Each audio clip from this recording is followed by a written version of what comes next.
Daddy, ito yung baon mo ngayon. Thank you. Valentine's Day ngayon. Pinasobraan ko yan. Kaya pag may bibilhin ka, at least meron ka mabibili. Okay? Thank you.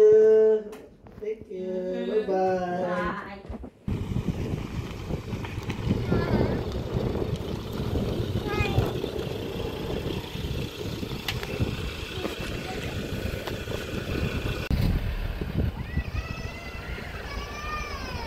Saan ang flower?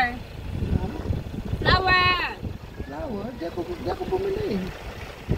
Pinasobrahan ko nga yung padala mo. Kanina pa bumili ng flower. Ka-Valentine's dahil wala kang biling flower? Ah, ito, yung pinasobra mong pera, pinili ko ng diaper, oh.